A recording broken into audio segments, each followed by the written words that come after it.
Dicen que en las tierras áridas de Chihuahua, la misma raíz que brota para dar la vida también puede traer la muerte, y que el destino de una mujer sentenciada se entrelazó con el de una tribu entera por el color de una flor. Su historia nos recuerda que una cura puede ser vista como una maldición y la salvación puede nacer de una condena.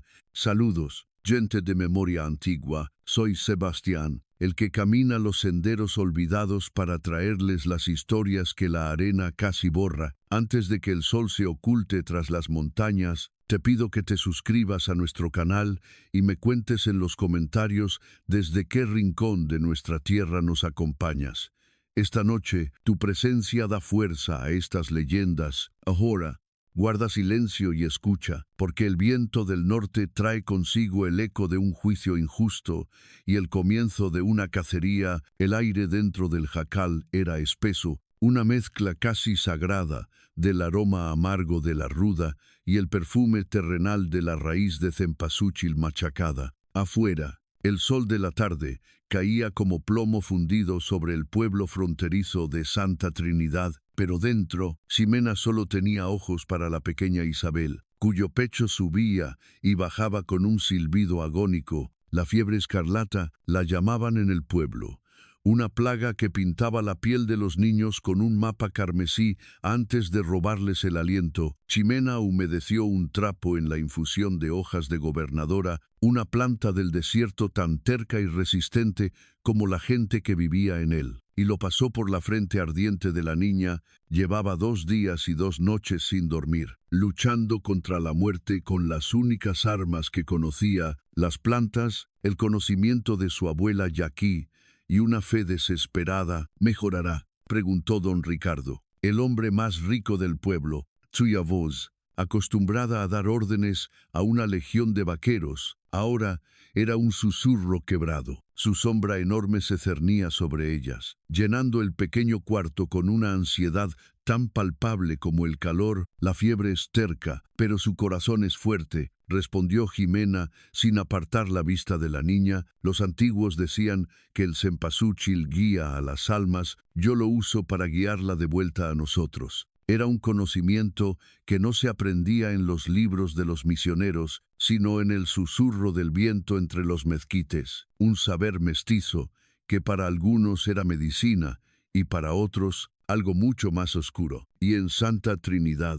la línea entre ambas era tan delgada como el filo de un cuchillo. La tarde se desvaneció en una noche violeta y, con ella, la lucha de Isabel llegó a su fin. No hubo un grito, ni una convulsión, simplemente el silbido en su pecho se detuvo. El silencio que llenó la habitación fue más violento que cualquier tormenta. Ximena retiró sus manos del pequeño cuerpo inmóvil. Las miró, manchadas por el polen anaranjado de las flores, como si pertenecieran a otra persona. Esas manos que habían traído al mundo a más de 20 niños del pueblo, que habían cosido heridas y aliviado dolores, ahora se sentían vacías, impotentes. El primer sollozo de don Ricardo fue un sonido gutural, el de un animal herido, pero su dolor, como una semilla en tierra seca, fue regado rápidamente por el veneno. Tú, rugió, su rostro transformado en una máscara de furia, la envenenaste con tus hierbas del diablo.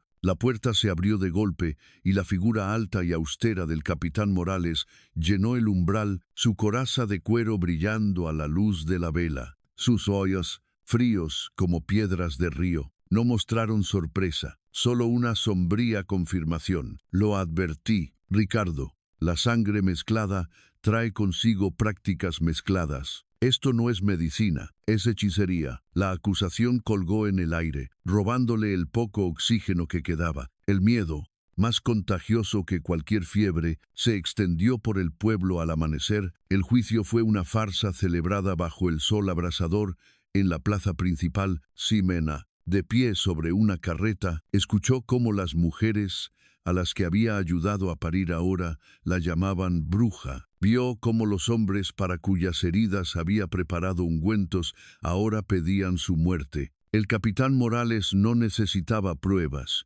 solo necesitaba un chivo expiatorio para calmar el pánico de un pueblo aterrorizado por una enfermedad que nadie entendía. Su palabra, la palabra de un español puro y un hombre de Dios, era ley. La sentencia fue dictada antes de que el sol alcanzara su cenit, la horca, al alba siguiente. Esa noche, encerrada en la pequeña celda de adobe junto a la comandancia, Ximena no lloró. El tormento había pasado más allá de las lágrimas. Se sentó en el suelo frío, observando un solitario rayo de luna que se colaba por los barrotes de madera. El olor a polvo y encierro la asfixiaba. Se llevó las manos a la cara y aún podía oler el rastro de la raíz de cempasúchil. Un recuerdo fugaz la asaltó, la voz de su abuela, años atrás. Mientras sus pequeñas manos aprendían a moler las flores, esta raíz no solo guía a los muertos, Xochitl, también le enseña a los vivos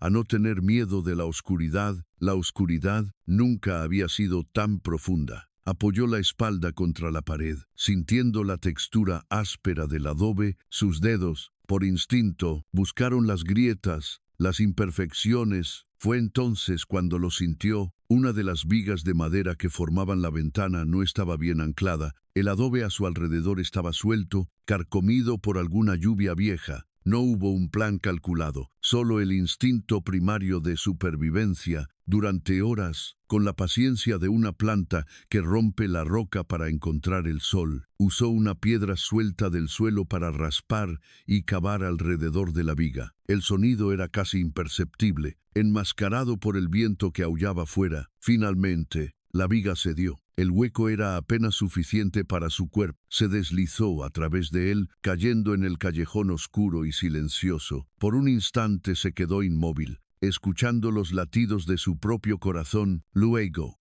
se levantó y corrió. No hacia el camino real, sino hacia el desierto, hacia la vasta y terrible nada que siempre había sido su hogar y su refugio. Antes de que la oscuridad la devorara por completo, se detuvo y miró hacia atrás. Las luces de Santa Trinidad parecían las brasas moribundas de una hoguera, la hoguera que habían preparado para ella a 100 leguas de Santa Trinidad. En las estribaciones de la Sierra Madre, donde las rocas rojas guardan los secretos del tiempo, el sol no era una promesa de vida, sino un martillo de bronce que golpeaba una tierra enferma. La ranchería Chiricahua de Itzli estaba sumida en un silencio antinatural. Había cesado el risa de los niños, y el trabajo de las mujeres se había vuelto lento, pesado, interrumpido por miradas constantes hacia los tipis, donde el aliento rojo consumía a los más pequeños. El aire olía a hierbas quemadas y a miedo, un aroma que ni el humo sagrado del cedro podía purificar. Dentro de su tienda, Itzli no era un guerrero, era solo un padre. Su mano, ancha y cubierta de viejas cicatrices de batallas, descansaba sobre la frente de su hijo de 6 años, Yuma. La piel del niño ardía como si contuviera todo el calor del desierto, y bajo ella, la erupción escarlata se extendía como un campo de bayas venenosas. Cada vez que el pequeño cuerpo se sacudía con una tos seca, el corazón de Itzli se encogía. Había enfrentado a los soldados españoles, a los comanches, a osos y a pumas, pero nada lo había preparado para la impotencia de ver cómo la vida de su único hijo se escapaba como arena entre sus dedos. Nakia, la anciana curandera de la tribu, entró sin hacer ruido. Sus ojos, profundos y arrugados como mapas antiguos, reflejaban una profunda fatiga. Dejó un cuenco de barro con un brebaje oscuro y humeante, raíz de osha y corteza de sauce. Murmuró: calmará el fuego, pero no lo apagará. Los espíritus de esta enfermedad son extraños, no responden a las viejas canciones. Itzli no apartó la vista de su hijo. 3 niños más cruzaron al mundo de los espíritus con la luna nueva. Pronto no quedarán más canciones que cantar. Su voz era grave, áspera por la falta de sueño y la desesperación contenida. Había un límite para el valor de un hombre, y ese límite era la tumba de su propio hijo. Fue esa misma tarde cuando un explorador regresó de las tierras de los hombres blancos, trayendo consigo no solo provisiones, sino también un rumor peligroso. Habló de un pueblo llamado Santa Trinidad, paralizado por la misma plaga roja, y habló de una mujer, una mestiza, dijo el explorador, manteniendo la voz baja. Decían que tenía la cura, que usaba flores y raíces que nadie conocía, pero algo salió mal. La hija de un hombre rico murió y la llamaron bruja. La iban a colgar, pero escapó. Huyó hacia el desierto, hacia nuestras tierras. Nakia escupió al suelo. La magia de los mestizos es inestable. Si su poder se agrió, traerá esa mala suerte a nuestra puerta. No debemos buscarla. Es veneno. Los otros ancianos asintieron. La tradición era clara. Las desgracias del mundo del hombre blanco debían dejarse en el mundo del hombre blanco. Pero Itzli escuchó algo diferente en la historia. No escuchó la palabra bruja, sino la palabra cura. Una posibilidad tan delgada y peligrosa como el filo de una obsidiana. La desesperación era una bestia que devoraba la prudencia. Esa noche, mientras Yuma deliraba, murmurando sobre frías estrellas en su sueño febril, Itzli tomó una decisión. No le importaba si era una bruja, una santa o un demonio. Si esa mujer poseía el conocimiento para detener el aliento rojo, él se lo arrebataría. No iba a pedirlo, no iba a suplicar, iba a casarlo. Antes del amanecer, se preparó en silencio. No era el ritual de un guerrero que va a la batalla, sino la preparación metódica de un cazador. Revisó la tensión de su arco, seleccionó 3 flechas de punta afilada y se ató a la cintura un cuchillo cuyo mango de hueso estaba pulido por el uso de una generación. No llevaba comida, solo un odre de agua. La prisa era su único sustento. Cuando pasó junto a la tienda de Nakia, ella estaba de pie en la entrada, como si lo hubiera estado esperando. El camino que tomas va en contra de la sabiduría de nuestros ancestros. Itzli le dijo en voz baja. Mis ancestros no tuvieron que enterrar a sus hijos por esta enfermedad, respondió él sin detenerse, su voz dura como la roca. Mi sabiduría ahora es la de un padre. Se adentró en el desierto mientras las primeras luces del día teñían el horizonte de un color anaranjado, casi escarlata. El mundo parecía arder en una fiebre silenciosa. Durante todo un día siguió el rastro casi imperceptible que solo sus ojos podían leer: una rama quebrada, una piedra removida, la huella de un zapato desgastado en un tramo de arena. Era un rastro errático, el de alguien que corre con miedo, no con un destino. Al-Qailanosh, en la quietud absoluta del desierto, encontró lo que buscaba. En el lecho seco de un arroyo, una huella clara, pequeña y reciente, estaba cerca. El halcón había encontrado el rastro de la paloma herida. Se agachó, posando sus dedos sobre la marca en la tierra, y una determinación fría como el acero se apoderó de él. La encontraría, y ella lo salvaría a él y a los suyos, lo quisiera o no. El desierto no conoce la piedad. Ximena lo había aprendido en su huida. Cada roca afilada parecía diseñada para rasgar sus ropas y su piel, cada espina de nopal para clavarse en sus tobillos. Llevaba más de un día corriendo, impulsada solo por el terror y los últimos vestigios de su fuerza. El agua de la pequeña cantimplora que había robado se había acabado al amanecer, y ahora su garganta era un nudo de polvo, y sus labios estaban agrietados y sangrantes. Fue el sonido de los cascos de los caballos, un tamborileo siniestro contra la tierra seca, lo que le robó la última esperanza. Sabía que era él, el capitán Morales, el hombre que se creía un santo mientras actuaba como un demonio. El pánico le dio un último impulso y corrió, sin rumbo, hasta que sus pies la llevaron al borde del mundo. El cañón del cobre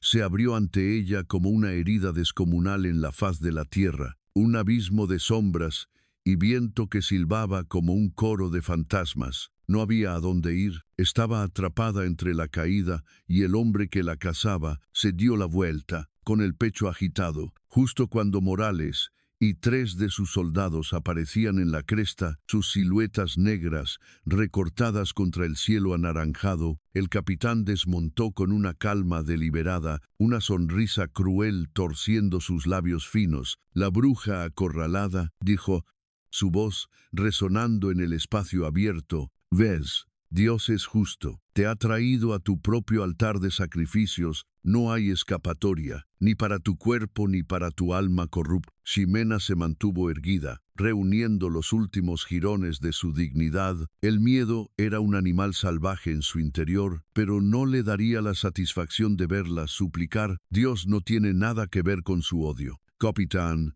esto es solo suyo». Morales soltó una carcajada. «Mi odio es la herramienta de Dios. Ahora, de rodillas, reza por tu alma antes de que te envíe al infierno». Mientras uno de los soldados desenredaba una soga, algo se movió. No fue un sonido, fue una ausencia de sonido, una sombra que se desprendió de las rocas. Lo primero que vieron fue al soldado de la soga caer hacia adelante, una flecha de punta de obsidiana sobresaliendo de su nuca. Antes de que Morales pudiera gritar una orden, una segunda flecha silenció al hombre a su derecha. El caos se desató. El tercer soldado sacó su pistola, pero una figura surgió de la nada, moviéndose con una velocidad inhumana. Era un hombre alto, vestido con piel de ciervo, su rostro una máscara impasible de guerra. Itzli. El choque del cuchillo de Itzli contra la espada del soldado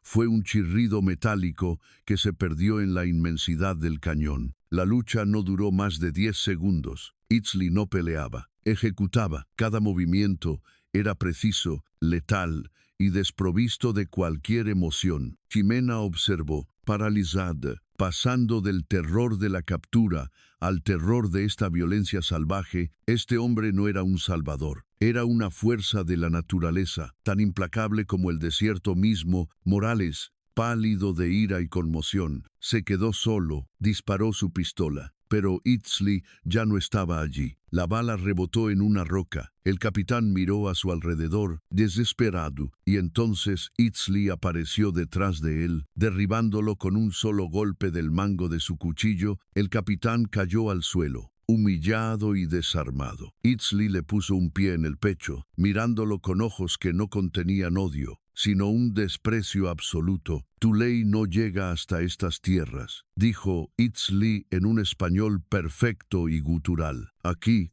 solo sobrevive lo que es fuerte, y tú eres débil». Le quitó el caballo, el odre de agua y las armas, dejándolo en el suelo, derrotado. «El desierto te juzgará». Con la amenaza eliminada, el silencio volvió a caer sobre el borde del cañón. Un silencio pesado, lleno del olor a sangre y pólvora. La tensión, lejos de disiparse, cambió de forma, volviéndose más densa. Itzli se giró lentamente hacia Ximena. Ella retrocedió un paso instintivo, sus ojos fijos en el cuchillo que él todavía sostenía. «Gracias», susurró ella, aunque la palabra se sentía hueca, inadecuada. Él la interrumpió, su voz fría como la piedra. «No te he salvado». Se acercó, cada paso deliberado, hasta que estuvo tan cerca que ella pudo ver el reflejo de la desesperación en sus ojos oscuros. «En tu pueblo te llaman bruja. Dicen que conoces el secreto del aliento rojo». Ximena se quedó sin aliento. Así que de eso se trataba. No era un rescate, era un negocio. «Mi gente muere», continuó él, y en esas 3 palabras ella escuchó todo el peso de su tormento. «Mi hijo muere, tú tienes el conocimiento, y yo te lo voy a arrebatar». Extendió su mano, no para ayudarla, sino para sellar un pacto. «Te protegeré de Elo», dijo, señalando con la barbilla al derrotado Morales. «Te daré refugio y te mantendré con vida. A cambio, curarás a mi gente, usarás tu poder para nosotros». Hizo una pausa, dejando que el peso de su ultimátum se asentara. «Si te niegas, te dejaré aquí, con él y con los buitres». La elección no era una elección en absoluto, era una condena intercambiada por otra. Miró el rostro duro del guerrero apache, un hombre que acababa de matar por ella para poder esclavizarla. Luego miró al capitán Morales, un hombre que la habría matado en nombre de Dios, salvajes y civilizados. Las etiquetas perdieron todo su significado, solo quedaba la supervivencia. Con un movimiento lento y tembloroso, asintió. «Acepto», dijo.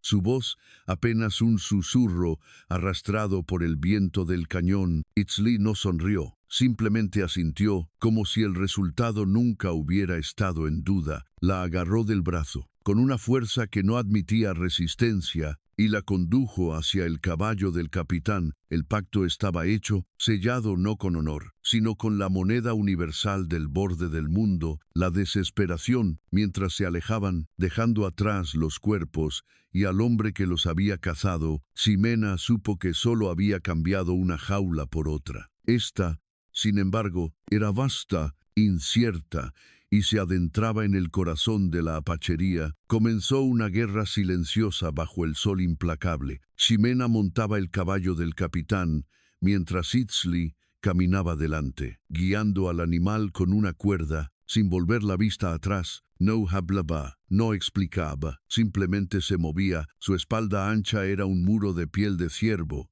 y músculo tenso, un recordatorio constante de que ella no era su compañera, sino su prisionera. El paisaje se transformó de las paredes rocosas del cañón a una planicie infinita, salpicada de yucas, que se alzaban como centinelas fantasmales. El mundo se había vaciado, dejando solo el sonido del viento, el crujido de la arena bajo las pezuñas del caballo, y la tensión palpable entre ellos dos. El silencio se volvió tan opresivo que Ximena sintió que debía romperlo o se ahogaría. «¿A dónde me llevas?», preguntó, su voz ronca por la sed. Itzli no detuvo su paso. «¿A dónde te llevo? Harás lo que te ordene». La respuesta fue tan seca y funcional como el paisaje que los rodeaba, cerrando cualquier posibilidad de conversación. Él la veía como un instrumento, una herramienta que había adquirido para un propósito específico, nada más. La rabia, una emoción que creía agotada, comenzó a bullir en su pecho. No había sobrevivido a un juicio falso y a una cacería para convertirse en la esclava de un salvaje, por más atormentado que estuviera. La oportunidad llegó al mediodía, cuando Itzli se detuvo junto a un macizo de rocas para buscar agua en una grieta que solo él parecía conocer. La dejó junto al caballo, sin ataduras, confiando en el desierto como su carcelero. Fue un error. En el instante en que él desapareció detrás de una roca, ella se deslizó del caballo y corrió. No pensó, solo actuó. Impulsada por un instinto de libertad tan fundamental como la respiración, no llegó lejos. El terreno era traicionero y sus fuerzas eran escasas. Después de apenas 200 metros, una figura apareció frente a ella, bloqueando su camino. Itzli no estaba sin aliento. No parecía enfadado, simplemente estaba allí, habiendo anticipado su movimiento y cortándole el paso con un conocimiento del terreno que parecía sobrenatural. La miró con una decepción fría. «Tu jaula era pequeña», dijo. Su voz tranquila. «Esta es más grande, pero sigue siendo una jaula». Sin esperar respuesta, la agarró firmemente del brazo y la llevó de vuelta al caballo. Esta vez, antes de que montara, le ató las muñecas con una tira de cuero, con la holgura suficiente para sostener las riendas, pero no para liberarse. La humillación fue un fuego que le quemó las mejillas. Acamparon cuando la noche tiñó el cielo de índigo, y las estrellas emergieron con una claridad feroz. Itzli encendió una pequeña hoguera con madera de mezquite que parecía sacar de la nada. Mientras él asaba una serpiente que había cazado por el camino, Ximena observó sus manos. Eran las manos de un guerrero, callosas y marcadas, pero se movían con una precisión delicada. Al preparar la comida, el fuego suavizaba la dureza de su rostro y por un momento, la luz danzante reveló el agotamiento en sus ojos. La armadura del cazador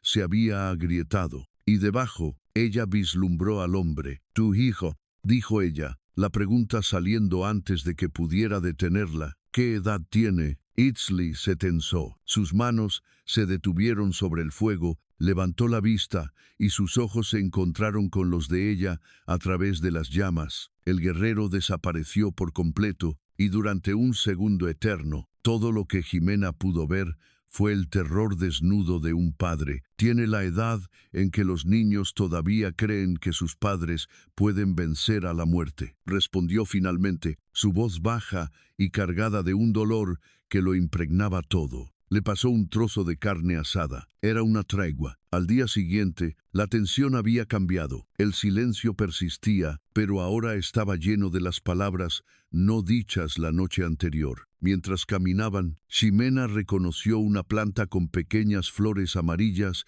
aferrada a la base de una roca. La flor del desierto, murmuró para sí misma. Para la fiebre y el dolor de cabeza, Itzli se detuvo, se giró y la miró. No a ella, sino a la planta. No dijo nada, pero ella vio un nuevo destello en sus ojos. No era interés, era evaluación. Estaba confirmando que el rumor era cierto, que su conocimiento era real. Estaba verificando el valor de su herramienta. La prueba definitiva llegó al atardecer. Cruzaban un campo de rocas cuando el sonido inconfundible de un cascabel cortó el aire. Una serpiente de cascabel, enroscada y furiosa, se irguió a menos de 1 metro del caballo. El animal se encabritó, relinchando de pánico. Ximena gritó, perdiendo el equilibrio, iba a caer directamente sobre la serpiente. En ese instante, Itzli se movió. No hubo pensamiento, solo instinto. Se lanzó hacia adelante, empujando a Ximena y al caballo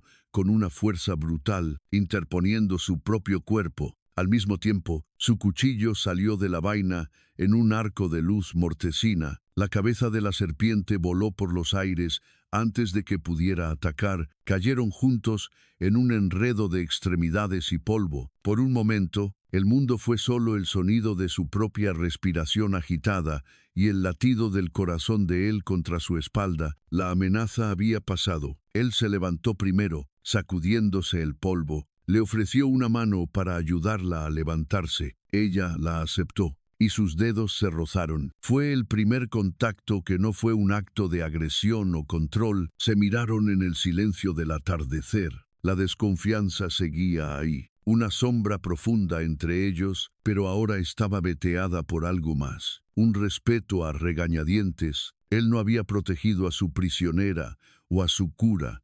Había protegido a la mujer. Camina, dijo él, su voz todavía áspera, pero el filo se había ido. Se pusieron en marcha de nuevo, adentrándose en el territorio apache. La guerra silenciosa no había terminado, pero algo fundamental había cambiado. Un pacto forzado los unía, pero un instinto compartido por la supervivencia comenzaba a forjar un vínculo diferente. Uno mucho más peligroso para ambos. El respeto nacido en el campo de rocas era una semilla frágil en un terreno hostil. La desconfianza, arraigada durante días de cautiverio, seguía siendo la sombra que los cubría. Viajaron durante otro día, adentrándose en un laberinto de mesetas y cañones que anunciaban el corazón del territorio apache. Itzli le había quitado las ataduras a Ximena después del incidente con la serpiente, un gesto no de libertad, sino de pragmatismo. Una prisionera atada era una carga en un terreno peligroso. Ximena, por su parte, había abandonado toda idea de escape. Había visto a Itzli moverse, había sentido su fuerza. Huir de él en su propio mundo era como intentar huir de su propia sombra. Su única esperanza de supervivencia, irónicamente, era obedecer al hombre que la había capturado. Fue un escalofrío lo que la alertó primero, un temblor que no tenía nada que ver con el viento de la tarde, sino que nacía en lo profundo de sus huesos. Al principio, lo ignoró. Era el cansancio, se dijo, la falta de agua y comida, pero a medida que el sol comenzaba a descender, pintando las nubes de un violento tono escarlata, el frío se intensificó, le castañeteaban los dientes y una oleada de mareo la hizo aferrarse a la crin del caballo para no caer. Su piel, que había estado ardiendo bajo el sol, ahora se sentía extrañamente helada. Lo conocía esa sensación. Era el prólogo de la fiebre. Itzli, caminando delante, se detuvo, sintió el cambio en el peso del caballo, escuchó el pequeño quejido que ella no pudo reprimir, Shagiro, y sus ojos de halcón la examinaron con una intensidad que la desnudó. Vio el rubor antinatural en sus mejillas y el brillo febril en sus ojos. Sin decir una palabra, se acercó y le puso el dorso de la mano en la frente. La piel de ella ardía, la ironía era tan cruel como el desierto mismo. La cura que él cazaba estaba siendo consumida por la misma enfermedad que él quería destruir. Por un instante, una oleada de furia y pánico cruzó por el rostro de Itzli. Su misión, su hijo, su gente, todo pendía de la vida de esta mujer frágil, la abandonaría. El pensamiento cruzó por la mente de Ximena con una certeza helada. Era lo lógico, una herramienta rota no sirve para nada. Pero Itzli no lo hizo. La expresión de su rostro se endureció, transformándose en una máscara de pura determinación. «Aguanta», le ordenó. Su voz un gruñido. La urgencia le dio una nueva fuerza. La guió hacia un refugio natural, una hendidura en la pared de una meseta que ofrecía protección contra el viento nocturno, que comenzaba a soplar con un lamento helado. La ayudó a bajar del caballo con un cuidado que contrastaba con la rudeza de sus días anteriores. La sentó junto a la roca, envolviéndola en su propia manta de lana. Luego, se movió con la eficiencia de un hombre que ha luchado contra la muerte toda su vida. Encendió un fuego, juntó nieve de un recoveco sombrío para derretirla y sacar agua, y de una pequeña bolsa de cuero sacó un puñado de hierbas secas que puso a hervir en un cuenco de barro. Eran las medicinas de su pueblo, las que Nakia usaba. Estaba intentando salvar a la curandera con la misma magia que no había logrado salvar a los niños de su tribu. La fiebre se apoderó de Ximena por completo, arrastrándola a un mar de pesadillas y recuerdos fragmentados. Tiritaba violentamente. A pesar del fuego y la manta, en su delirio, las barreras que había construido durante años se derrumbaron. Hoblu, no con Itzli, sino con los fantasmas que la perseguían. «Abuela, la flor no quiso», murmuraba, reviviendo la muerte de la pequeña Isabel. «No fue mi culpa». Itzli, arrodillado a su lado, la escuchaba en silencio. Cada palabra una pieza de un rompecabezas que no sabía que estaba armando. Le acercó el cuenco a los labios. «Babe», insistió. El brebaje era amargo, pero ella tragó obedientemente, demasiado débil para resistir. Su delirio cambió. Ahora veía el rostro de su abuela, sonriendo, siempre tan sola. «Mi pequeña Xochitl», susurró al aire, una lágrima rodando por su mejilla ardiente. «El jardín es tu única familia». Itzli se quedó inmóvil. Xochitl, Flo. Era la primera vez que escuchaba su verdadero nombre. Ya no era la mestiza, la bruja o la mujer. Era Xochitl, y estaba sola, terriblemente sola. Vio en ella un reflejo de su propia soledad, un dolor que reconocía tan bien como las cicatrices de sus propias manos. La compasión, una emoción que había enterrado junto a su esposa, comenzó a aflorar, terca y dolorosa. Ya no se trataba solo de la cura. Se trataba de la mujer que la poseía. Pasó toda la noche cuidándola, cambiándole los paños húmedos en la frente, obligándola a beber, manteniendo vivo el fuego. Observó cómo la erupción roja comenzaba a aparecer débilmente en su cuello. El sello de la enfermedad. La carrera contra el tiempo se había vuelto personal. No solo luchaba por el futuro de su hijo, ahora luchaba por el presente de ella. Al amanecer, la fiebre cedió ligeramente. Ximena cayó en un sueño profundo y agotado, su respiración más tranquila. Itzli, exhausto, se sentó apoyado en la roca, observándola. El sol de la mañana iluminó su rostro pálido. Era extraña la vulnerabilidad en alguien a quien había considerado solo por su utilidad. El pacto forzado en el cañón se sentía como algo de otra vida. Su misión había cambiado. Ya no se trataba de capturar un conocimiento, se trataba de proteger a la guardiana de ese conocimiento. Tenía que llevarla a casa, no solo para que curara a su gente, sino para curarla a ella primero. La urgencia en su corazón tenía ahora dos nombres, Yuma y Xochitl. El viaje terminó 2 días después. Al pie de una montaña que se erguía como un coloso de piedra ocre, Itzli se detuvo y señaló con la barbilla una cañada escondida de donde ascendía un fino hilo de humo. Mi hogar, dijo. La palabra, que debería haber sonado a refugio, estaba desprovista de toda calidez. A medida que se acercaban, un silencio antinatural los envolvió, un silencio tan profundo que Ximena podía escuchar el zumbido de sus propios oídos. Era el silencio de un lugar donde la vida cotidiana se había detenido, reemplazada por la vigilia y el luto. La aldea de Itzli no era un lugar de esperanza, era una herida abierta. Vio tipis marcados con una franja de arcilla roja en la entrada, una señal para no acercarse, una advertencia de que la muerte acechaba dentro. Las pocas personas que se movían por el campamento lo hacían con los hombros encorvados, sus rostros marcados por el agotamiento y una pena tan profunda que parecía haberles robado el color de la piel.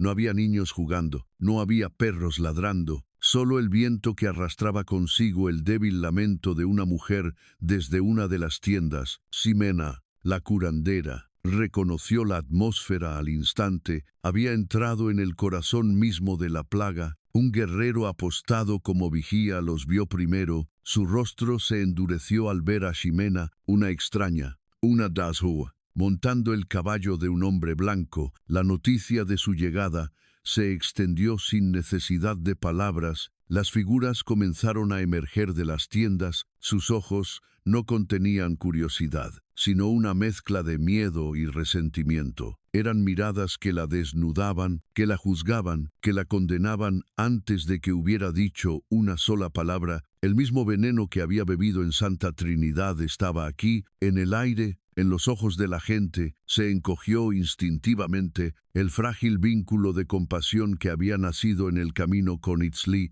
evaporándose bajo el peso de tantas miradas hostiles. Una mujer mayor, con el cabello plateado, trenzado con plumas de búho, y un rostro que parecía tallado en la misma roca de la montaña. Se adelantó para bloquearles el paso. Era Nakia, la curandera de la tribu. Su mirada, afilada como un fragmento de pedernal, se clavó en Ximena con un desprecio absoluto. «Has profanado nuestro hogar, Itzli», dijo, su voz resonando con la autoridad de generaciones. «Mientras nuestros hijos se convierten en ceniza, tú nos traes un buitre para que se alimente de nuestro dolor. Has traído a la mujer blanca cuya magia agria causó esta plaga». El rumor se había adelantado a ellos, retorcido y envenenado por el miedo. Un murmullo de aprobación recorrió a la multitud. Necesitaban a alguien a quien culpar, y la extraña de piel clara era el blanco perfecto. La hostilidad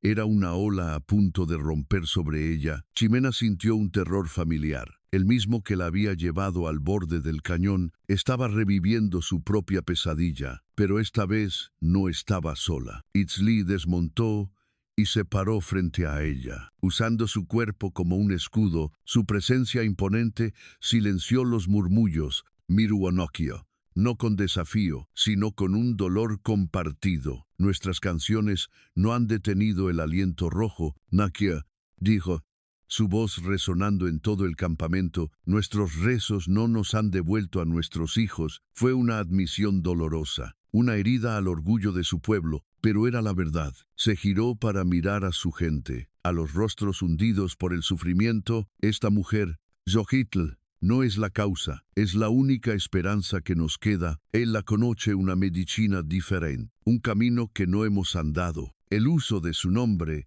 Xochitl, fue un ancla en medio de la tormenta, le dio una identidad más allá de la extraña, de la bruja. Nokia iba a protestar, pero Itzli levantó una mano, reclamando la palabra. Sus ojos buscaron los de cada guerrero, de cada madre, de cada anciano. Ella atenderá a mi hijo. Yuma, declaró, su voz adquiriendo la solemnidad de un juramento de sangre, y les doy mi palabra ante Usen, el Creador. Si mi hijo muere, él morirá conmigo. Su vida está atada a la de él. El impacto de sus palabras fue total. Un silencio absoluto cayó sobre la aldea. Había ofrecido la justicia que ellos anhelaban, pero la había convertido en la garantía de la seguridad de Ximena. Nadie se atrevería a tocarla ahora. Dañarla a ella sería como clavarle un cuchillo al último aliento de Yuma y a la palabra de uno de sus guerreros más respetados. Era una estrategia brillante y desesperada. Nakia lo fulminó con la mirada. Una mezcla de furia por haber sido desafiada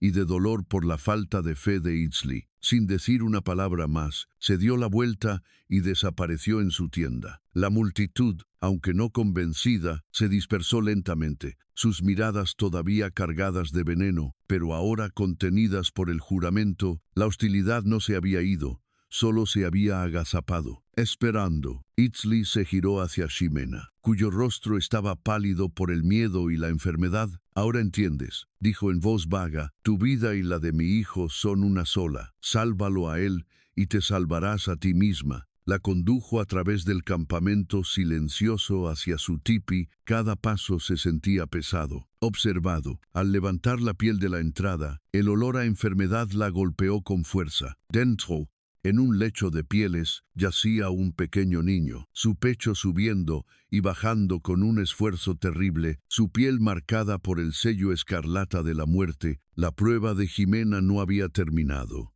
Acababa de comenzar, y el precio del fracaso estaba escrito en el rostro febril del niño y en el juramento mortal del hombre que la observaba. Desde la entrada, dentro del tipi, el mundo se redujo al espacio de un lecho de pieles. El aire era denso, cargado con el aliento febril de Yuma y el peso de una sentencia de muerte. Ximena se arrodilló junto al niño, dejando que el instinto de la curandera suprimiera el miedo de la prisionera. Su terror no había desaparecido, pero ahora tenía un propósito, un único punto de enfoque. La pequeña vida que parpadeaba como una vela en una tormenta, con dedos sorprendentemente gentiles, le abrió la boca, examinó su garganta inflamada, y la textura de la erupción en su piel era la fiebre escarlata. Sí, pero con una ferocidad que nunca había visto, como si el propio desierto le hubiera añadido su veneno. Las hierbas que había logrado recoger en su huida y las que Itzli tenía en su tienda eran útiles, pero insuficientes. Podían aliviar, pero no curar. Podían dar una tregua, pero no ganar la guerra. Se volvió hacia Itzli, que la observaba desde la entrada, cada músculo de su cuerpo tenso por la ansiedad. «Conozco esta enfermedad», dijo ella, su voz firme, reclamando la autoridad de su conocimiento. «El fuego que lo consume nace en la sangre. Mis remedios pueden refrescar las cenizas, pero no puedo apagar las brasas. Para eso, necesito algo más». Hizo una pausa, reuniendo sus pensamientos. «Hay una raíz, mi abuela la llamaba corazón de la tierra. Es pequeña, de un color rojo intenso, como una gota de sangre coagulada. Crece solo en lugares altos y fríos, aferrada a las grietas de las rocas, donde el agua de la montaña llora». Itzli la escuchaba, su rostro impasible, pero sus ojos absorbían cada palabra. «En las gargantas altas de la montaña», dijo él,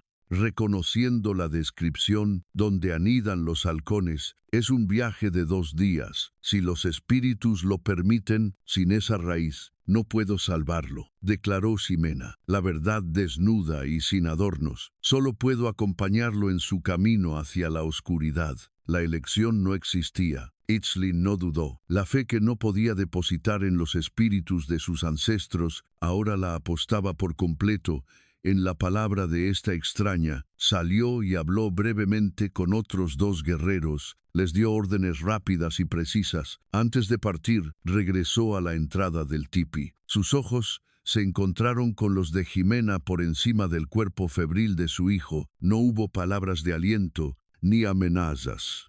Solo una mirada que lo contenía todo. La desesperación de un padre, la confianza de un guerrero y una súplica silenciosa. «Sálvalo», y con eso se fue, dejando a Ximena sola en el corazón del territorio enemigo. Comenzó la lucha. Ximena se convirtió en un torbellino de actividad enfocada, mantuvo el fuego bajo, preparó una infusión de corteza de sauce para mantener a raya la peor parte de la fiebre, y machacó hojas de gobernadora con grasa de venado para crear un bálsamo que aplicaba sobre el pecho del niño para facilitar su respiración. Trabajaba sin descanso, ignorando el hambre, la sed y el agotamiento que tiraban de sus propios miembros, pero su batalla no era solo contra la enfermedad, era contra la hostilidad que la rodeaba. Las mujeres de la tribu pasaban por delante de la tienda, lanzando miradas que eran una mezcla de odio y curiosidad mórbida. Nakia, la vieja curandera, se apostaba a veces a cierta distancia, observándola en silencio, con los brazos cruzados, como un buitre esperando el fracaso. Ximena sentía sus ojos en la espalda, un juicio constante que la empujaba al límite. Le estaban dando la cuerda no para que se salvara, sino para que se ahorcara. En medio de ese asedio silencioso, su único aliado era el niño inconsciente al que cuidaba. Mientras trabajaba, le hablaba en susurros, a veces en español, a veces en las pocas palabras purépechas que recordaba de su abuela. Le contaba sobre su jardín en Santa Trinidad, sobre cómo las flores de calabaza se abrían al amanecer y cómo la salvia olía después de la lluvia. No sabía si él podía oírla, pero las palabras la anclaban, creando un pequeño santuario de normalidad en medio de la locura. La segunda noche fue la peor. La fiebre de Yuma alcanzó su punto máximo. Su pequeño cuerpo se vio sacudido por convulsiones y su respiración se detuvo. El pánico, frío y afilado, atravesó a Ximena. Por un instante vio el rostro del capitán Morales. Escuchó la palabra bruja, pero entonces el recuerdo de la mano de su abuela sobre la suya la sacudió. Las manos de una curandera no dudan. Actuó por puro instinto. Le abrió las vías respiratorias, le sopló aire en los pulmones y presionó rítmicamente su pequeño pecho. «Vuelve», le susurró con una ferocidad que la sorprendió a ella misma. «No te rindas, lucha». Y después de una eternidad que duró apenas un minuto, el niño tosió y tomó una bocanada de aire temblorosa. Ximena se derrumbó hacia atrás, temblando, empapada en sudor. Había ganado una batalla, pero la guerra continuaba. Mientras sostenía la pequeña mano de Yuma, se dio cuenta de algo. Ya no luchaba solo por su propia vida. En algún momento de esas largas horas de vigilia, el hijo de su captor se había convertido en algo más. Era una ancla, una causa. En su rostro febril veía a la niña que no pudo salvar, y una feroz necesidad de redención se apoderó de ella. Pasaron 3 días. Itzli no regresaba. La comida y el agua que le dejaban discretamente en la entrada de la tienda eran escasas. Yuma seguía vivo, pero su aliento era tan débil como el revoloteo de las alas de una polilla. Ximena estaba al borde del colapso. Su cuerpo y su espíritu, desgastados hasta el límite, se acurrucó junto al lecho del niño, agotada, sosteniendo su mano. La hostilidad de la aldea ya no importaba. El juramento de Itzli ya no importaba. Solo importaba la frágil conexión entre su mano y la del niño. La lucha se había vuelto simple, pura. Era ella contra la muerte, y estaba perdiendo. Lejos de la silenciosa agonía de la aldea apache, en el desierto que no olvida ni perdona, el capitán Morales se había transformado. El hombre de fe y orden que había sentenciado a Ximena en la plaza de Santa Trinidad había sido despojado de su uniforme y su certeza, reemplazado por un cazador consumido por una obsesión singular. El desierto lo había curtido, pero también lo había envenenado. Ya no lo impulsaba la justicia de Dios, sino el orgullo herido de un hombre que había sido burlado y derrotado por un salvaje y una bruja. Iba acompañado por 5 hombres, no soldados, sino mercenarios y rastreadores locales, hombres que no hacían preguntas mientras la paga fuera buena. «La perdimos en el cañón, capitán», dijo uno de los rastreadores, un hombre llamado Lobo, señalando las huellas confusas. «El apache conoce esta tierra como la palma de su mano. Se la ha tragado la montaña».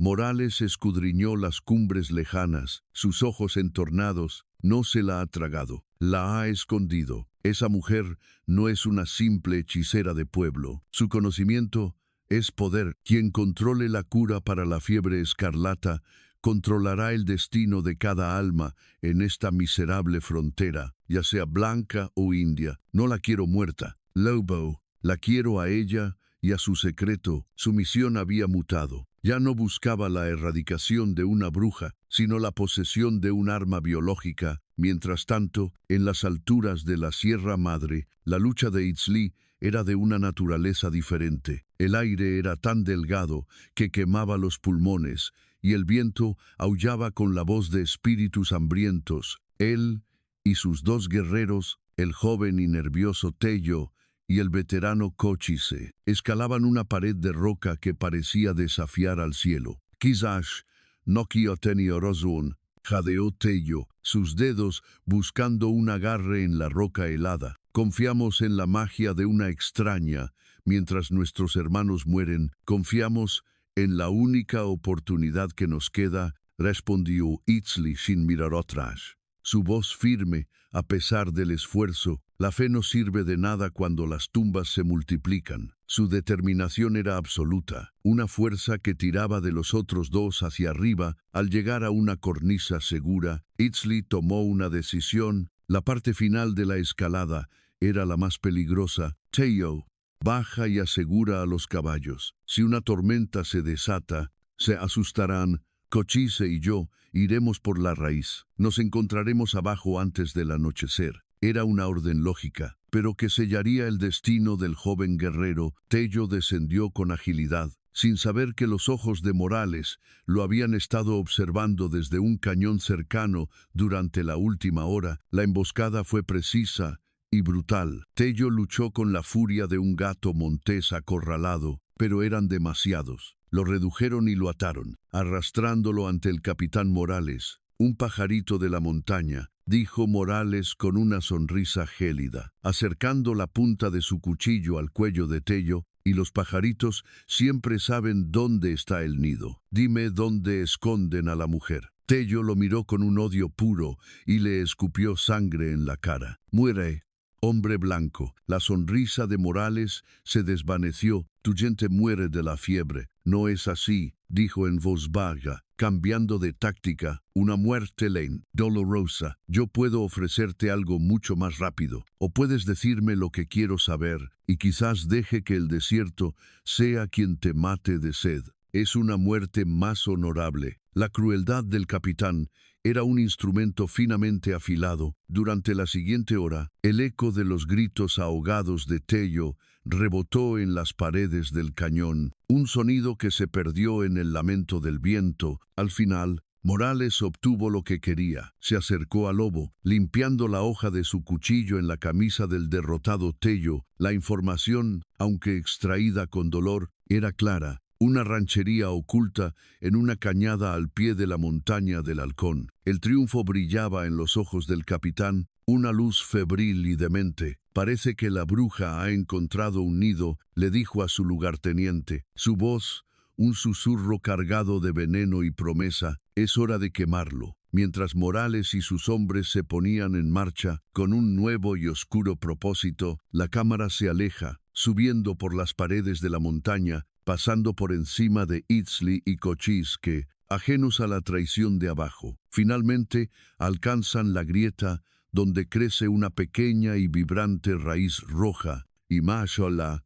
en la lejanía, la cámara desciende sobre la aldea Apache. La noche está cayendo, y en el interior de un tipi, Ximena, agotada hasta el alma, moja un trapo en agua y lo pasa por la frente de Yuma, completamente inconsciente de la tormenta de hombres y fuego que se dirige directamente hacia ellos. La amenaza ya no era una posibilidad lejana, era una certeza que galopaba en la oscuridad. En las alturas de la montaña, Itzli arrancó la raíz de la grieta. El corazón de la tierra era más pequeño de lo que había imaginado. Un nudo de fibras de un rojo tan oscuro que parecía absorber la luz pesaba en su mano, no por su tamaño, sino por la esperanza que contenía. La bajada fue un descenso temerario, una carrera contra un enemigo invisible, pero al llegar a la base de la montaña, donde habían dejado a Tello, un nuevo terror, muy real, los emboscó. El campamento estaba revuelto, las huellas de caballos cerrados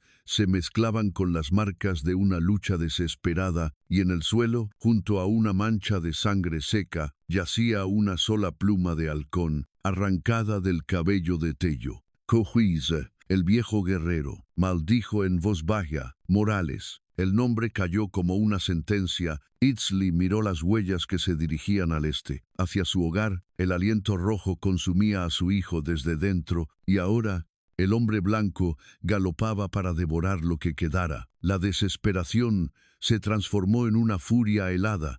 Cochise, reúne a los otros cazadores. Adviértele, yo debo llegar primero, entregándole su arco. Itzli montó en su caballo y se lanzó a una carrera suicida a través del desierto. Con la esperanza de su pueblo en una mano y la certeza de la guerra en la otra, llegó a la aldea al anochecer, una aparición de polvo y sudor. No se detuvo ante las miradas de asombro, no respondió a las preguntas silenciosas, irrumpió en su tipi, encontrando una escena de quietud desoladora. Ximena estaba arrodillada junto a Yuma, pálida y demacrada. Sus ojos hundidos por el agotamiento, el niño apenas respiraba. El tiempo se había acabado. Sin mediar palabra, le entregó la raíz. Las manos de Ximena la recibieron como si fuera un objeto sagrado. Por un instante, todo su ser se centró en ese pequeño trozo de vida. El mundo exterior, la hostilidad, el juramento de muerte, todo se desvaneció. Solo quedaba su conocimiento. Con una energía renovada, se movió hacia el fuego, usando un mortero de piedra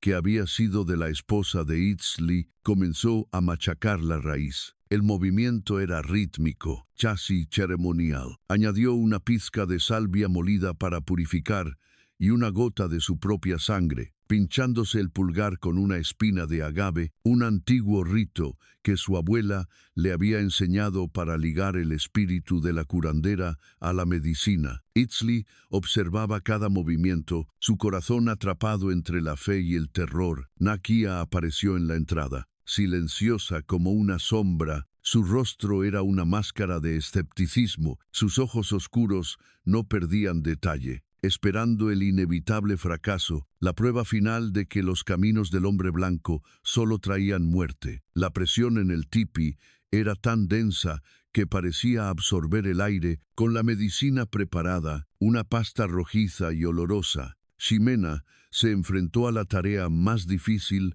Diluida en un poco de agua, la acercó a los labios de Yuma. El niño, perdido en la bruma de la fiebre, no respondía. Con una paciencia infinita, Ximena le abrió suavemente la boca y, gota a gota, vertió el líquido en su garganta, susurrando palabras de aliento, como si intentara convencer a su alma de que no abandonara su cuerpo. Y entonces comenzó la vigilia, la noche más larga de sus vidas. Los tres adultos formaron un triángulo silencioso alrededor del niño moribundo. Ximena, la esperanza; Itzli, la desesperación; Nakia, la duda. El único sonido era el crepitar del fuego y el silbido casi imperceptible del aliento de Yuma. Las horas se arrastraron como heridos en un campo de batalla. Ximena no se apartó del lado del niño, enfriando su frente, humedeciendo sus labios, manteniéndose como un ancla en la tormenta de la fiebre. Itzli permanecía sentado como una estatua de roca, su mano sobre el cuchillo, su mente dividida entre la lucha que se libraba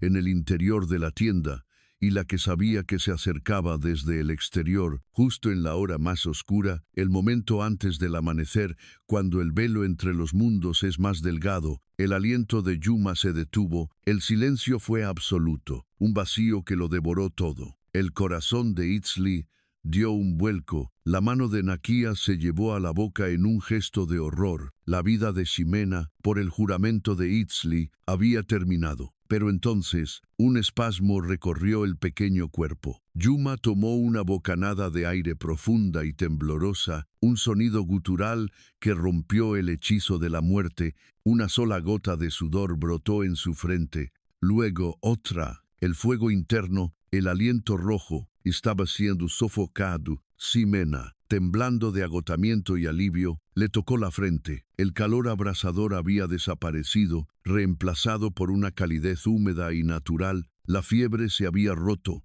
Una lágrima solitaria, la primera que se había permitido en días, rodó por la sucia mejilla de Ximena. No fue una lágrima de tristeza, sino de una victoria tan profunda que le dolió en el alma. Itsli se acercó y con una mano que temblaba por primera vez, tocó la mejilla de su hijo, miró a Ximena, y en sus ojos la gratitud era tan inmensa, tan abrumadora, que no necesitaba palabras. Mientras los primeros rayos del sol atravesaban la abertura del tipi, tiñendo el interior de una luz dorada y esperanzadora, Nakia se puso lentamente en pie. La matriarca, la guardiana de las antiguas tradiciones, caminó hacia Ximena, que seguía arrodillada junto al niño dormido. Ximena levantó la vista, esperando una última palabra de desprecio. En lugar de eso, la anciana, con una solemnidad que hizo temblar el aire, se arrodilló, inclinó su cabeza cana ante la curandera mestiza. No fue una reverencia de sumisión, sino de un profundo y absoluto respeto. Era el reconocimiento de un poder, de una fe, de una sabiduría que había triunfado donde la suya había fallado. La guerra contra la enfermedad había terminado. La primera victoria, lo más importante, había sido ganada. En el silencio de ese amanecer, Ximena ya no era una prisionera. Se había convertido en una leyenda, pero mientras el alivio inundaba la pequeña tienda, en el horizonte, una nube de polvo se levantaba contra el sol naciente, anunciando que la guerra por la supervivencia apenas estaba por comenzar. El alivio fue tan breve como el primer sorbo de agua para un hombre sediento. Por un instante, dentro del tipi, el mundo era perfecto. Nakia ayudaba a Ximena a preparar más medicina, sus movimientos sincronizados en una nueva y silenciosa armonía. Itsli observaba a Yuma dormir, su respiración ahora profunda y tranquila, un sonido más dulce que cualquier canción. Era un frágil amanecer de esperanza, y fue destrozado por el trueno. No era el trueno de una tormenta, sino el galope de una docena de caballos herrados. Un sonido ajeno y violento en estas tierras ancestrales. Cochise apareció en la entrada, su rostro una máscara de urgencia. Vienen, hombres blancos, con rifles, es Morales. El caos estalló. La aldea, que un momento antes era un santuario de alivio, se transformó en un hormiguero pateado. Pero no era el pánico de las víctimas, era la furia organizada de los supervivientes. Itsli se convirtió instantáneamente en el líder de guerra que siempre había sido. Su voz, antes quebrada por la pena, ahora era un trueno que impartía órdenes. Mujeres y niños a las cuevas, guerreros a las rocas, que no vean a quién le disparan. Mientras las familias se apresuraban a buscar refugio, Ximena se quedó paralizada por un momento. Su primer instinto fue correr hacia Yuma, protegerlo con su propio cuerpo. Pero entonces vio el rostro de Cochise, marcado por una determinación sombría. Mientras comprobaba las flechas de su carcaj, vio a las mujeres, no solo huyendo, sino llevando agua y vendajes a los puestos de defensa. Comprendió que quedarse junto a Yuma era esconderse, y ella ya no se escondería. Esta lucha también era suya. Habían salvado la vida del niño. Ahora debían salvar el mundo en el que él iba a vivir.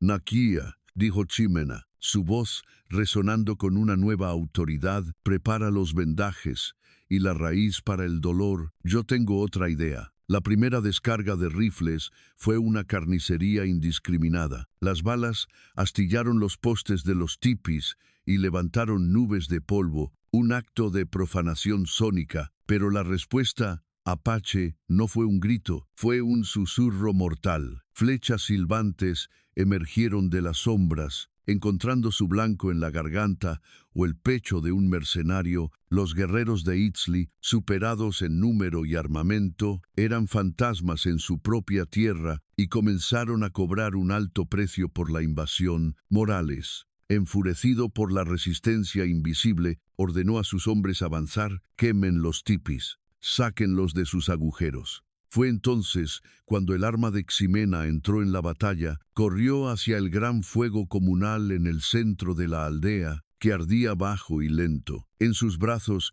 llevaba un bulto de hierbas que había arrancado frenéticamente de los alrededores del campamento. No eran plantas medicinales, eran las que su abuela llamaba las hierbas del engaño, plantas de datura y una variedad de artemisa del desierto que, al quemarse, producían un humo espeso, acre y desorientador. Sin dudarlo, arrojó el fardo entero a las brasas. El efecto fue inmediato. Una columna de humo denso y amarillento se elevó y, empujada por el viento, rodó directamente hacia la línea de ataque de los hombres de Morales. No era un humo venenoso, pero era asfixiante y alucinógeno. Los mercenarios, que avanzaban con confianza, se vieron envueltos en la nube, empezaron a toser, sus ojos a llorar. El mundo se convirtió en una pesadilla amarilla, donde las sombras danzaban y las rocas parecían moverse. Su avance se detuvo, su disciplina se rompió, y desde la bruma, las flechas de los apaches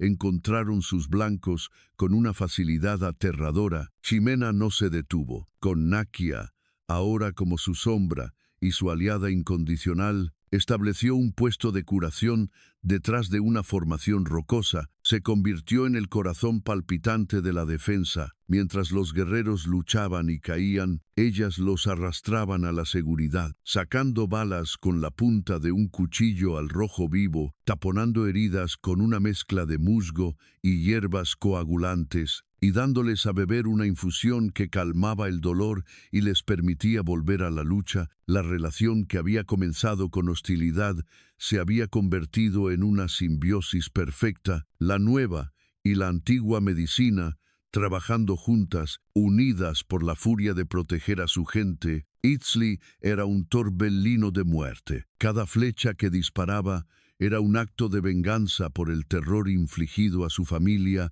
Luchaba con una precisión fría, dirigiendo la defensa, apareciendo donde la línea estaba a punto de romperse. Pero sus ojos nunca se alejaban por completo del tipi donde su hijo yacía. Morales, viendo a sus hombres caer en la confusión, se dio cuenta de que la fuerza bruta no ganaría esta batalla. Su objetivo se redujo a uno solo, el corazón de la aldea. El tipi de Itzli sabía que allí estaba la fuente de su voluntad, su hijo y la mujer que lo había curado. Si podía destruir eso, rompería su espíritu. Con un grito de rabia, él y sus últimos hombres leales rompieron filas y cargaron directamente hacia el centro del campamento. El combate se volvió un caos de acero y gritos. Itzli vio la carga de Morales. Vio la intención asesina en sus ojos fijos en la entrada de su hogar, un rugido primario. La furia de un padre,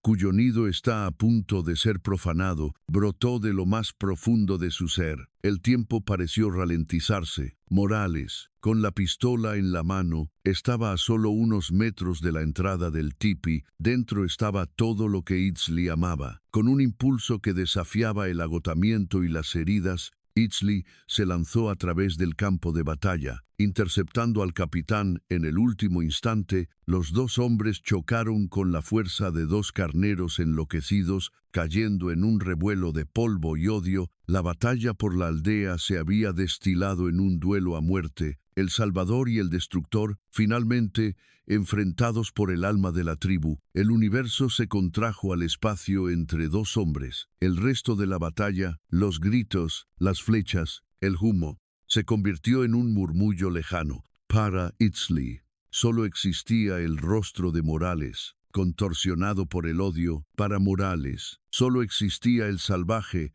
que se interponía entre él y la aniquilación de su orgullo. Chocaron no como hombres, sino como ideas. La fe retorcida contra la supervivencia desesperada, el acero de España contra la obsidiana de la apachería. La pistola de Morales rugió primero, el sonido una blasfemia en el aire. Itzli se lanzó a un lado, la bala atravesando la piel del tipi a sus espaldas, un recordatorio agudo de la fragilidad de lo que defendía. Antes de que el capitán pudiera apuntar de nuevo, Itzli estaba sobre él. El duelo fue una danza brutal. La espada larga de Morales buscaba la distancia, cada estocada diseñada para ensartar y dominar. El cuchillo de Itzli era una extensión de su mano, buscando la cercanía, el punto débil en la armadura del enemigo. Salvaje, escupió Morales, su aliento agitado mientras paraba un corte bajo. Luchas por un nido de paganos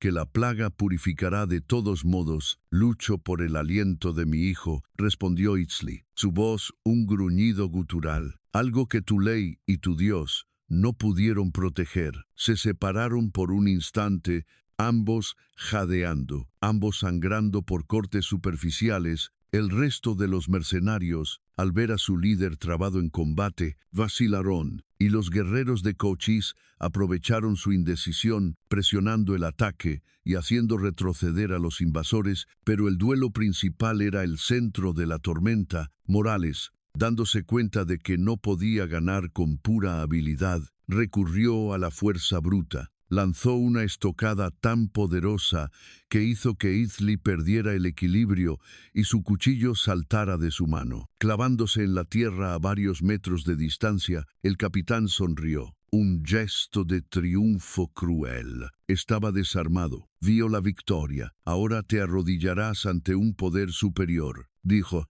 levantando su espada para el golpe final. Ximena, desde su puesto, vio el cuchillo caer. Un grito ahogado murió en su garganta, pero Itzli no se arrodilló. En sus ojos no había miedo, sino una calma aterradora. Había tomado una decisión. En el instante en que la espada de Morales descendía, Itzli no retrocedió. Se lanzó hacia adelante. Fue un acto de sacrificio puro. Se dejó empalar. La hoja de la espada atravesó su costado, justo por debajo de las costillas, una herida profunda y terrible. Un grito de dolor y esfuerzo escapó de sus labios. Morales lo miró con incredulidad, sin entender por qué su víctima había corrido hacia la muerte. No entendió que era una trampa. Al aceptar la herida, Itzli había anulado el alcance de la espada y se había pegado al cuerpo de su enemigo, y en su mano, que Morales no había visto, había aparecido un segundo cuchillo más pequeño, sacado de su bota. Con un último rugido de furia y amor paternal, hundió la hoja en el corazón del capitán. Los ojos de Morales se abrieron de par en par, llenos de una sorpresa final y absoluta. La fuerza lo abandonó y se derrumbó, llevándose consigo a Itzli. Por un momento, los dos hombres permanecieron arrodillados, unidos por el acero. Luego, Morales cayó de espaldas, sin vida. La muerte de su líder rompió la voluntad de los mercenarios restantes. El contraataque de Cochise se convirtió en una masacre. Los pocos que quedaron se dieron la vuelta y huyeron hacia el desierto. Perseguidos por los gritos de victoria de los apaches, el sonido de la batalla se apagó, reemplazado por el crepitar del fuego y los lamentos de los heridos. La catarsis de la victoria inundó la aldea. Habían sobrevivido, habían protegido su hogar. Itzli, apoyándose en la espada, todavía clavada en su costado, se puso lentamente en pie, miró hacia su tipi, vio que la entrada estaba intacta, y una expresión de profundo alivio cruzó su rostro manchado de sangre. Y entonces la fuerza lo abandonó por completo. Cayó primero de rodillas y luego se desplomó en el polvo. Ximena lo vio caer. El mundo entero se detuvo. El hombre que la había capturado, que la había forzado a un pacto mortal, el guerrero que se había convertido en su único protector, ahora yacía muriendo en el suelo que había defendido. Sin un segundo de duda, corrió. Dejó a los heridos, ignoró los gritos de Nakia y voló a través del campo de batalla sembrado de cuerpos. Se arrodilló a su lado. La sangre brotaba de la herida alrededor de la espada, una marea escarlata que le robaba la vida. Sus ojos comenzaban a vidriarse por el dolor y la pérdida de sangre. Intentó hablar. No Hitler, no Hables, le ordenó ella, su voz temblorosa pero firme, asumiendo el mando. Guarda tu fuerza. El pacto se había invertido por completo. El captor era ahora el cautivo. El protector necesitaba ser protegido. Su vida, que él había atado a la de su hijo, ahora estaba enteramente en las manos de ella. y ella no lo iba a dejar morir. No luchaba ya por su propia supervivencia, ni por cumplir un juramento. Luchaba por él. Con las manos cubiertas de su sangre, agarró con fuerza la empuñadura de la espada. Nakia llegó a su lado, con los ojos llenos de una nueva urgencia. «Sátzala», le dijo Jimena a la anciana, «y prepárame la raíz del dolor». Ahora, la curandera obedeció sin dudarlo. El círculo estaba completo. La prisionera se había convertido en la salvadora, y su conocimiento era la única defensa que le quedaba al guerrero contra la oscuridad que él mismo había invitado a su cuerpo para protegerla a ella. Pasaron los meses, la estación de las lluvias llegó y lavó la sangre de la tierra, y con la primavera, la vida regresó a la aldea de Itzli con una tenacidad feroz. Los tipis quemados fueron reemplazados, las tumbas frescas se cubrieron de flores silvestres, y lo más importante, el silencio fue reemplazado por el sonido más sagrado de todos. Las risas de los niños que habían sobrevivido al aliento rojo, corriendo sanos y fuertes bajo el sol. En el corazón de esta nueva vida, había un lugar que antes no existía, el jardín de Ximena, detrás del tipi de Itzli, donde la tierra había sido solo polvo y roca. Ahora se extendía un oasis de verdes y colores. Hileras de maíz, frijol y calabaza crecían junto a parcelas dedicadas a la salvia, la manzanilla, la ruda y, en un lugar de honor, cuidadosamente cultivado. El corazón de la tierra se había convertido en el alma de la aldea, un lugar de curación no solo para el cuerpo, sino para el espíritu. Ximena estaba allí, descalza, sintiendo la tierra húmeda bajo sus pies. Vestía una falda de piel de ciervo suave, bordada por ella misma con los patrones de las flores que ahora cultivaba, una fusión de su herencia y su nueva vida. El tormento había desaparecido de sus ojos, reemplazado por una serenidad profunda. Yuma, ahora un niño vibrante y lleno de energía, corrió hacia ella con una oruga en la mano. Sus ojos llenos de curiosidad, ella le sonrió. Le explicó el milagro de la mariposa y lo envió de nuevo a jugar. Era una escena de una paz tan perfecta que a veces todavía temía que fuera un sueño. Itzli se acercó, caminando sin el menor rastro de cojera. Aunque una cicatriz larga y plateada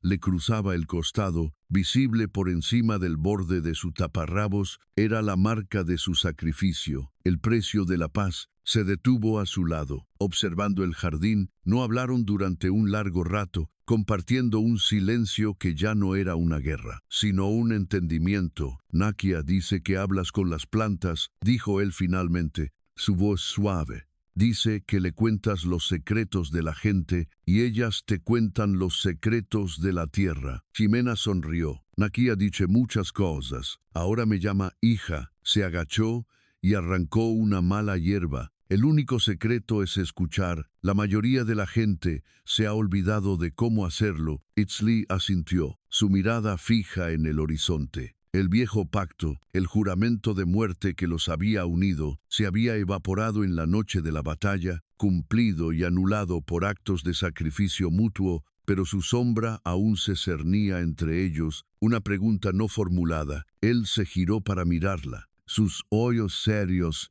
pero llenos de una ternura que ella nunca había creído posible. Me salvaste la vida, salvaste a mi hijo, salvaste a mi gente, dijo.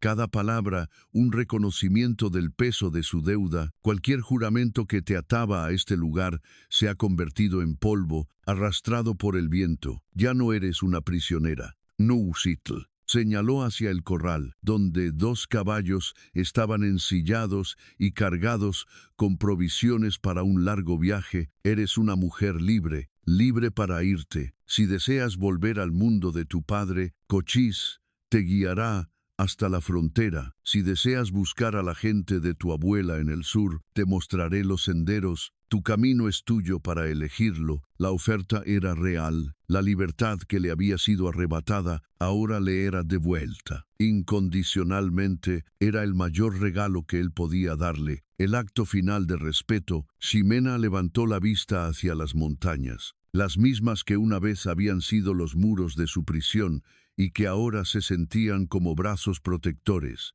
Itzli dio un paso más cerca. Ese es un camino, dijo en voz baja, pero hay otro. Este jardín necesita a su curandera, este pueblo necesita tu sabiduría. Hizo una pausa, y su voz se quebró con una vulnerabilidad que desarmó por completo a Ximena, y este hombre necesita tu paz. Ella lo miró, al guerrero que había conocido como un cazador despiadado y que ahora le ofrecía su alma herida, vio la cicatriz en su costado y supo que era una parte de ella, así como sus conocimientos eran ahora una parte de él. Pensó en su vida antes de él, una carrera constante, huyendo de pueblos y de gente que la miraba con miedo. Corrí durante toda mi vida, dijo ella, su voz un susurro, buscando un lugar donde mis manos no fueran vistas como una maldición, sino como lo que eran, unas manos para sanar. Levantó sus propias manos, manchadas de tierra fértil. Nunca busqué un hogar. Itzli solo buscaba un lugar donde dejar de correr. Sus ojos recorrieron el jardín vibrante, el rostro sonriente de Yuma, que la espiaba desde detrás de un arbusto, y finalmente se posaron en el rostro del hombre que la había capturado para liberarla de verdad. Aquí, dijo ella con una certeza tranquila que llenó cada rincón de su ser, mis raíces finalmente han encontrado tierra. Ya no necesito correr. Él no sonrió, pero la paz que inundó sus ojos fue más elocuente que cualquier sonrisa. Extendió su mano, no para tomarla, sino para ofrecerla. Ella la aceptó, y sus dedos se entrelazaron, ya no como los de un captor y una cautiva, sino como los de dos mitades de un todo. Juntos, se quedaron de pie en el corazón del jardín, viendo cómo el sol comenzaba a ponerse, bañando su nuevo mundo en una luz dorada y llena de promesas. La familia que habían forjado no era de sangre, sino de la tierra, de la lucha y de un pacto que había comenzado con una sentencia de muerte y había florecido contra todo pronóstico. En la más profunda de las vidas,